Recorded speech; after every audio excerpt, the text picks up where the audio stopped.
자, 여러분 반갑습니다. 공기저와 냉동 2주차 2강을 시작하겠습니다. 지난 시간 이어서 기본 개념 마무리하고 열전달에 대해서 설명을 드릴 텐데요. 기본 개념 중에서 냉동 효과, 냉동 능력 말씀드렸었고요. 이번 시간에 압력, 밀도, 일률 이 네 가지에 대해서 간략하게 복습을 해보고 그 다음에 열전달의 세 가지 방식 살펴볼 텐데, 먼저 압력은 P는 정의가 어떻게 되죠?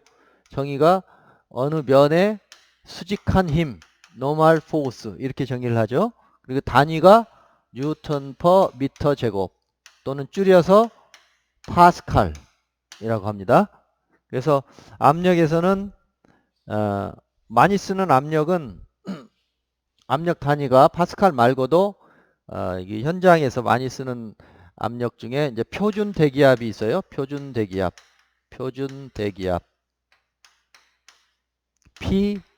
PATM, atmospheric pressure. atmospheric 대기죠. atmospheric pressure에서 표준 대기압이 있어요. 표준 대기압은 파스칼, 이게 지금 SI 단위인데 SI 단위로 표시하면 얼마라고 그랬어요? 연력학 시간에 해서 꼭 암기하라고 제가 강조했었는데 1.1 1기압은 그러니까 이건데 1 ATM은 표준 대기압 ATM 1 ATM은 얼마라고 그랬죠? 1.013 곱하기 10의 5승 파스칼 또는 뭐 101.3 킬로 파스칼 또는 0.1 대략 0.1 메가 파스칼 뭐 이렇게 얘기할 수 있어요. 또는 대략 이거를 바라는 거를 도입해서 1.013 바 10의 5승 파스칼을 바로 정의해서 10의 5승을 달고 다니기 귀찮으니까 그냥 1.013 바라고도 해요. 1.013 바. 요것만 기억하면 나머지는 뭐 킬로파스칼, 메가파스칼 이런 건 다 쌍으로 나는 거니까 넘어가면 되겠고요. 그 다음에 또 일기압이 다른 표현 방식으로 수은주, 처음에는 이제 수은의 기둥 가지고 그 기압을 표시를 했었어요. 그래서 수은주의 높이로 치면 760mm, 760mm 수은주 HG.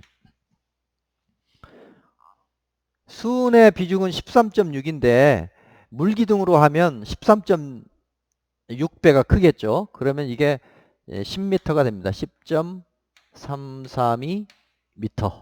물기둥으로 아쿠아. 물기둥으로 그 기압을 재면 1기압에 해당하는 걸 물기둥으로 환산하면 10m 정도에 해당해요. 그래서 왜 전에 그 바다 밑으로 10m 갈 때마다 1기압씩 압력이 증가한다. 그래서 10km 즉 1000m 내려가면 100바 정도에 해당하는 아주 고압이 된다. 그래서 100바 정도에서 견딜 수 있는 잠수함 설계할 때 내부는 사람이 살아야 되니까 1기압, 외부는 100기압. 그러면 그 아주 튼튼하게 잘 지어야 된다고 했었죠. 그 다음에 그 영국 단위 기계 중에서 PSI라고 있는데요. PSI로 환산하면 14.7 PSI 파운드 퍼 스퀘어드 인치. 연력학 시간에 했으니까 그냥 자세하게 하지 않고 다시 한번 기억을 되살려 보도록 할게요. 이런 식으로만 쓸게요. 시간 관계상. 그래서 1기압은 1.013 곱하기 10의 5승 파스칼 또는 1.013 바. 수은주 기둥으로 하면 0.76m 또는 760mm. 물기둥으로 환산하면 10.332m. 이제 가끔 그 영국 단위 기계가 나와요. 우리가 뭔가 밸브라든가 압력계를 구입을 할 때 여전히 PSI가 그 표시되는 게 많이 나오니까 PSI도 좀 환산을 해보면 1기압은 14.7 PSI다. 그 다음에 이 표준 대기압 말고 또 현장에서 많이 쓰는 것이 공업기압, 공학기압이라고 하는데요. 공업기압이라고도 하고 공학이라고도 하고 공업이라고도 하고 공학기압. 그래서 1ATA라고도 하고요. 근데 헷갈리니까 보통은 그냥 1kg 포스 퍼 제곱센티미터를 1공학기압이라고 합니다. 요거. 그래서 1kg 포스 퍼 제곱센티미터를 파스칼로 고치면 어떻게 되겠어요? 1kg 포스가 9.8뉴턴이지. 9.8뉴턴. 그 다음에 이걸 미터 제곱으로 고치면 10의 4승. 그러니까 이건 SI 단위로 고치면 0.98 곱하기 10의 5승 파스칼이에요. 그러겠죠? 여기 이게 9.8 뉴턴 나누기 이게 센티미터니까 10의 4승이 여기서 나오고 여기서 9.8이 나오니까 0.98로 취급하면 1에 가까운 숫자로 고쳐주면 10의 5승. 그래서 0.98바가 되죠. 그래서 아까 1.013바가 표준 대기압이면 1kg 포스 퍼 제곱센티미터는 0.98바니까 나머지 것들은 다 비례관계로 이제 처리하면 760 대신에 760 곱하기 0.98 나누기 1.013 이런 식으로 처리하면 되겠죠. 그러면 760보다 작은 숫자 736, 735.6 수은주 밀리미터 수은주가 돼요. Hg. 마찬가지로 물기둥으로 하면 정확하게 딱 10m가 됩니다. 물기둥 10m. 10m 아쿠아. 그 다음 PSI는 14.2가 나와요. 14.2 PSI. 이렇게. 그래서 이 두 가지는 암기할 수 있도록 하면 좋겠어요. 바로바로 환산할 수 있게. 1표준 대기압은 1.013바. 1kg 포스는 0.98바. 그래서 두 가지를 비교해 보면 1기압이 1바보다 크고 1kg 포스 퍼 제곱센티미터는 작다. 이런 관계. 그래서 전부 바로 통일하면 얘는 1.013바가 되고 얘는 1바가 되고 얘는 0.98바가 된다. 그래서 거의 비슷한 값입니다만 엄밀하게 보면 1.3% 크고 2% 부족하다. 이렇게 해서 서로 호환해서 사용할 수 있도록 했으면 좋겠고요.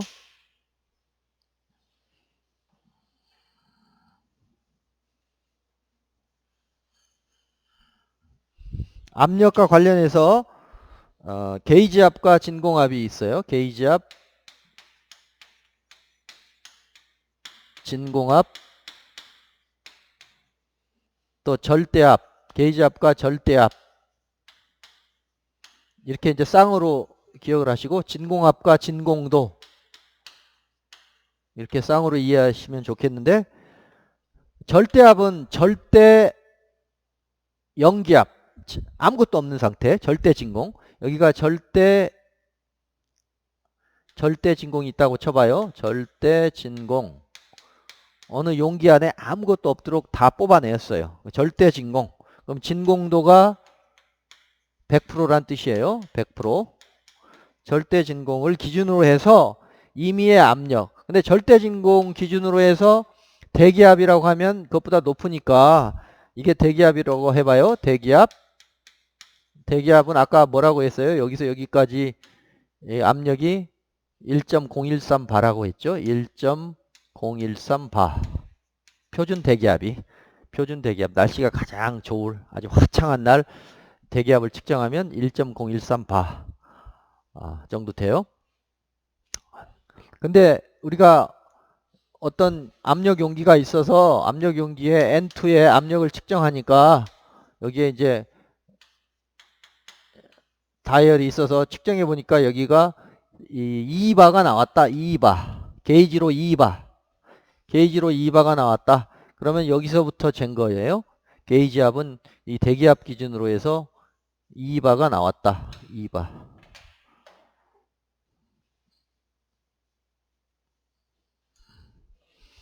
게이지압으로 압력 용기의 압력을 측정해 보니까 2바가 나왔다. 2바 또는 2kg 정도. 2바 게이지압으로. 그러면 절대압은 대기압만큼 더 더해줘서 요걸 묻는 거니까 그때의 절대압은 3바가 되는 거죠. 3바. 우리가 측정하는 것이 진공에 가까워서 오히려 1바보다 작다. 그래서 예를 들어 0.5바 만큼 내려갔다. 이게 0.5바다. 절대압으로 0.5바다. 그러면 대기압에서 재니까 여기가 이제 대기압이 진공도 0%라고 보는 거고 0.5바라고 그러면 진공도 50%에 가깝죠. 진공도 50%. 여기는 이 점은 진공도 50% 정도 된다. 그래서 절대압력 PA는 게이지 압력에다가 대기압 P0라고 하면 절대압력 PA는 게이지 압력 더하기 P0 또는 PATM 이라고 보시면 되겠어요. 그리고 만약에 진공인 경우에는 어때요? 진공인 경우에는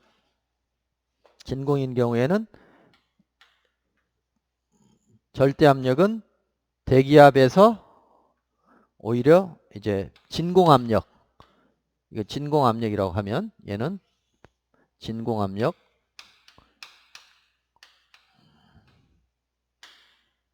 진공도에 해당하는 거죠. 진공도에 해당하는 거를 빼야지 요게 PA가 나오죠. 절대압. 여기도 절대압 PA. 대기압보다 큰 압력을 잴 때는 절대압력은 게이지압에다가 대기압만큼 더해주고 대기압보다 낮은 압력일 때는 그 진공압을 빼준다. 그래서 뭐 식으로 표현해서 좀 헷갈릴 수 있지만 실제 예제를 가지고 풀어보면 금방 이해할 겁니다. 그래서 압력에 대한 얘기를 말씀드렸어요.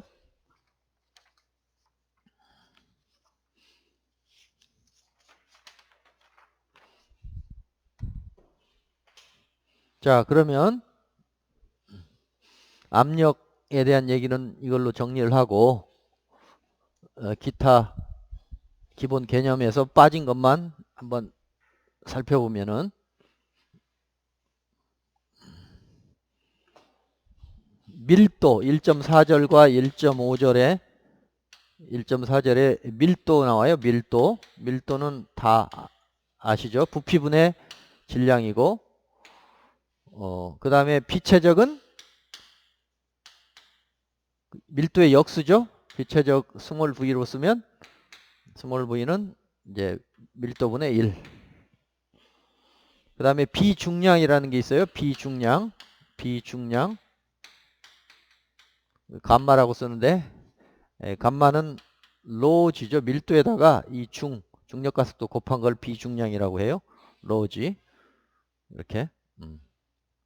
그 다음에 비중이 있어요. 비중 specific weight S는 정의가 밀도를 기준 밀도로 나눈다. 기준 밀도는 뭐냐면 물의 밀도로 나눈다. 그래서 물은 비중이 1인 거고 얼음은 비중이 1보다 좀 작죠. 0.9 정도 되죠. 기름도 뭐 0.7, 0.8, 0.9 정도 되고 비중이 가장 높은 것이 있어요. 어떤 거죠? 수은은 비중이 13.6. 그래서 물보다 13.6배가 무거운 거죠. 그 다음에 1.5절에서는 1 에너지 동력에 대해서 설명하고 있어요. 1은 워크, W는 뭐예요? 힘 곱하기 이동거리죠. 힘 곱하기 이동거리. 그래서 단위가 뉴턴 곱하기 미터 또는 이걸 줄여서 줄. 1 에너지와 관련된 줄 선생님의 이름을 따서 줄이라고 하죠. 그 다음에 이제 에너지는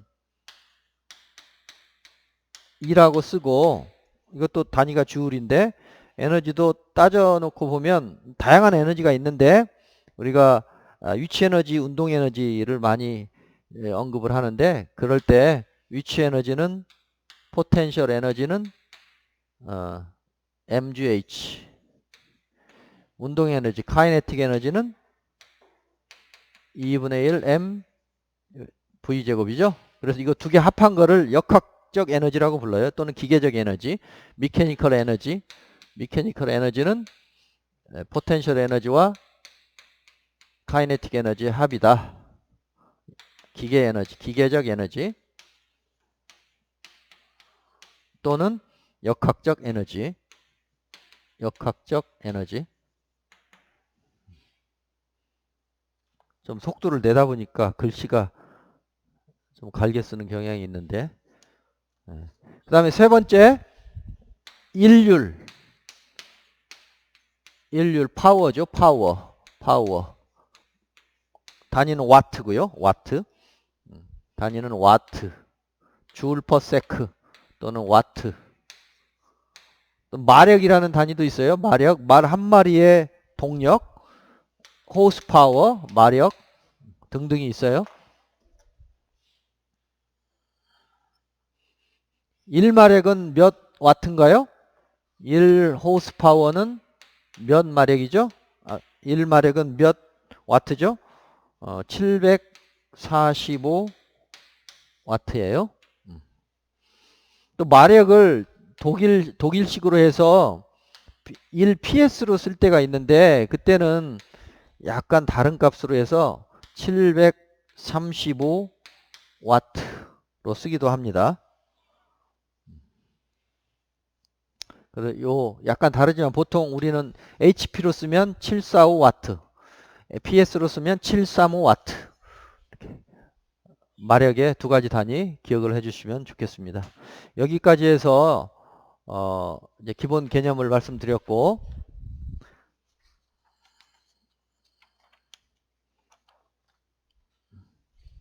1장의 나머지 부분은 열전달의 내용이 되겠습니다. 열전달의 세 가지 방식 복습하고 해당하는 문제 한 문제씩 다뤄보도록 하겠습니다. 열전달은 작년에 배웠기 때문에 기억을 잘 하실 걸로 보고, 세 가지 방식이 있죠. 뭐가 있습니까? 첫 번째, 전도 열전달이 있죠. 전도는 어떤 상태에서 일어나죠? 주로 고체 상태 또는 유체라고 하더라도 움직이지 않는 유체, 고체처럼 움직이지 않는 정지 유체인 경우에 열 전도가 일어나는데, 예를 들어 여기 벽이 있으면 벽의 내부의 온도가 T1이고 외부의 온도가 T2다. 그러면 온도 차이가 이렇게 온도 기울기가 있을 텐데 온도가 높은 쪽에서 낮은 쪽으로 열이 전달된다. 그랬을 때 전달되는 열 전달률 와트 단위로 이것은 어떻게 된다고 그랬죠? K, A, 그 다음에 델타 T, 즉 T1 빼기 T2 나누기 델타 X. 이렇게 요 벽 두께가 델타 X면 이렇게 쓰기로 했죠. 우리 교과서에서는 이것을 그냥 람다 A, 그 다음에 이쪽을 주로 L로 쓰고 이쪽은 스몰 T1 빼기 T2 뭐 이렇게 쓰는 경향이 있는데 이걸 우리 쓰던 방식대로 쓰는 게 더 좋을 것 같아요. 그래서 그 교과서에 빨간 색깔로 이렇게 KA T1, T2 이렇게 써주시고, 또는 이걸 마이너스 KA T2, T1이면 이게 DT죠. DT, DX 이렇게 써도 되고, 우리 교과서에서는 그러면 마이너스 람다 A, D, 스몰 t, 뭐 dx 이렇게 쓸 수도 있겠네. 그래서 예제 문제를 한번 볼까요? 이 전도와 관련된 예제 문제가 있는데 한번 복습 삼아서 보면, 예제 1-3을 보면 예제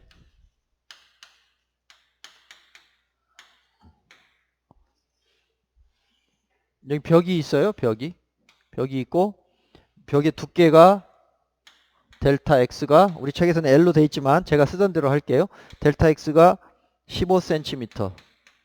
그러면 미터로 고치면 0.15 미터. 선형 온도 분포를 갖고 있다. 그래서 한쪽 면은 30도씨, T1은 30도시고 T2는 10도시다. 이게 콘크리트로 생각하고 콘크리트의 K는 1.2로 해라. 1.2. K는 1.2. 단위는 와트 퍼 미터 켈빈이죠. 이랬을 때 정상 상태를 가정하고 열 유속을 구해라. 열 유속. 열 유속 Q닷을 구하라. 이것은 열 전달률 나누기 A를 열 유속이라고 하죠. 열 유속. 그러면 K A가 빠지니까 K 델타 T 델타 X를 구하라는 뜻이죠. 그래서 K는 1.2, 델타 T는 30 빼기 20 하면 20. 두께는 델타 X는 0.15. 이렇게 하면은 답이 나오겠죠? 이렇게 하면은 160 와트 퍼 미터 제곱.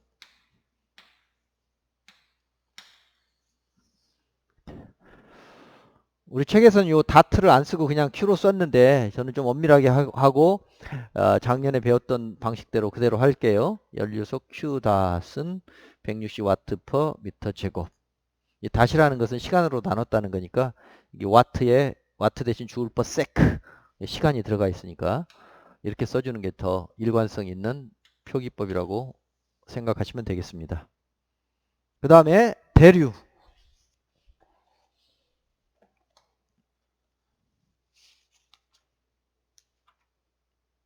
대류는 자연대류와 강제대류가 있죠. 자연대류와 강제대류. 전도 이거 지우겠습니다.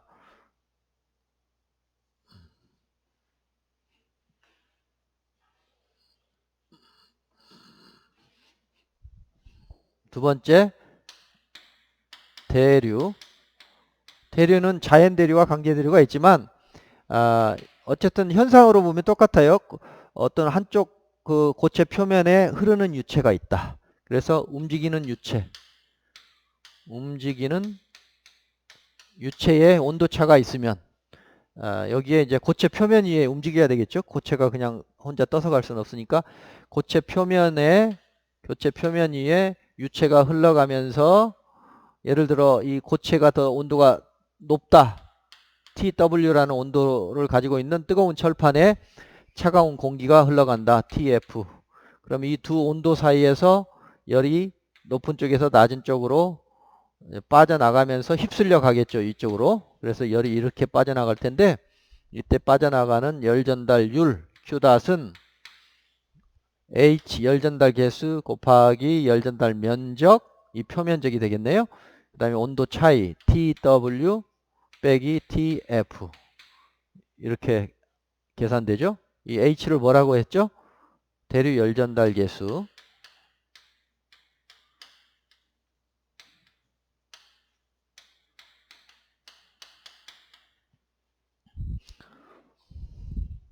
그래서 이것도 예제 문제가 하나 나와 있는데 예제 문제를 보시면 예제 문제가 몇 문제 있는데 요 식을 바로 쓰는 예제 문제 예제 1-5번을 보시면 TW가 40도씨인 표면이 고체 표면이 있고 유체의 온도 TF는 공기인데 20도씨이고 이 대류 열전달계수 H가 20 와트 퍼 미터 제곱 켈빈이다. 그러면 연류속은 얼마인가? Q닷은 A로 라지 Q닷을 A로 나눈 것이니까 Q닷은 H 델타 T죠. TW 빼기 TF. 그래서 20 곱하기 40 빼기 20 이렇게 해서 400인가? 예, 400. 400와트 퍼 미터 제곱이 되겠죠. 이렇게. 그 다음에 복사에 대해서 살펴보도록 하겠습니다.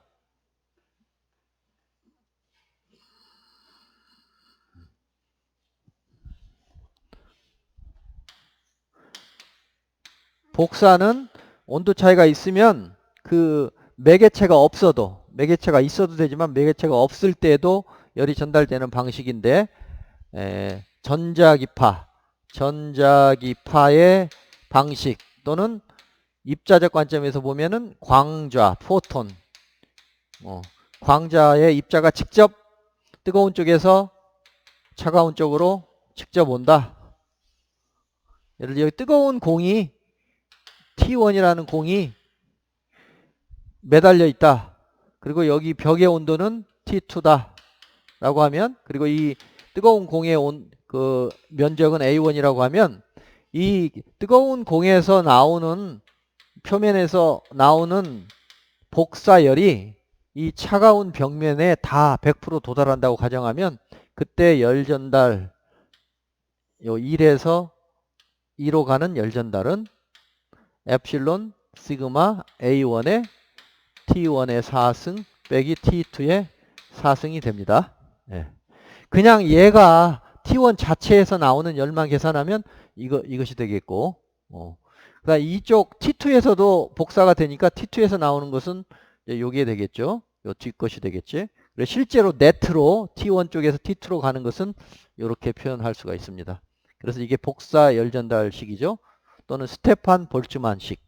그래서 여기서 이 시그마를 이 상수인데 스테판 볼츠만 상수라고 부르죠. 그리고 값은 5.67 곱하기 10의 마이너스 8승. 그래서 이것도 예제 문제가 하나 있어요. 예제 문제. 그리고 여기서 엡실론은 방사도죠. 방사도, 이미시비티, 방사율 또는 방사도, 열 방사도. 엡실론은 0과 1 사이 값인데 웬만한 물질은 다 0.9 정도 돼요. 보통 한 0.9에서 1.0 사이 값이 많고, 특별히 아주 낮은 방사율을 갖는 게 있습니다. 알루미늄 포일이라든가 아니면 알루미늄 포일처럼 반짝반짝하게 연마한 그런 금속을 제외한 일반 모든 것들은 거의 0.95쯤이라고 보시면 됩니다. 우리 칠판이라든가 우리 사람 이 표면에서의 방사율도 0.95 정도 됩니다. 그래서 1에 가깝다라고 이해를 하시면 되겠고요. 여기 해당하는 문제도 예제 1-7이 있죠. 1-7은 벽돌이 있는데 이 벽이 있는데 임의의 벽이 있는데 이게 벽이라고 합시다. 그냥 여기 벽의 온도를 알려줬어요. T1은 40도씨 그리고 방사율 엡실론은 0.9. 그랬을 때 그냥 벽돌에서 전 우주 공간으로 뿜어내는 그 복사열 유속을 구해라. 스몰 Q닷을 구하라. 그러니까 면적당 Q닷을 구하라. 이건 그냥 절대값 받는 쪽은 신경 쓰지 말고 내보내는 총량만 구하라고 했으니까 엡실론 시그마 A1의 T1의 4승만 해주면 되죠. 그냥 절대값. 만약에 이쪽 받고 있는 컨디션이 정확히 나와 있으면 그 네트로 열 전달되는 양을 이 식으로 계산하면 되는데 그냥 여기에서 우주 공간으로 모든 방향으로 뿜어내는 양은 이렇게 계산할 수 있어요. 엡실론 시그마 A. 엡실론은 0.9. A로 나눴으니까 이거 없죠? 엡실론. 그래서 Q닷은 열 유속이니까 엡실론 시그마 T1의 4승. 그래서 0.9로 하고 시그마는 5.67 곱하기 10의 마이너스 8승 하고요. 그다음에 온도는 반드시 절대 온도로. 그래서 40 더하기 273.15 에서 4승.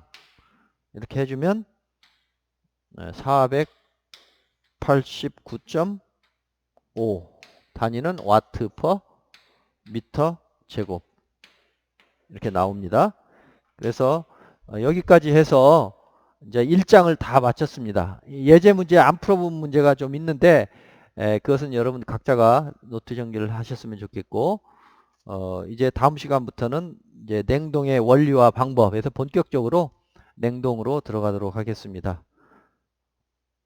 수고하셨고 잠시 쉬었다가 제 3강에서 만나겠습니다. 감사합니다.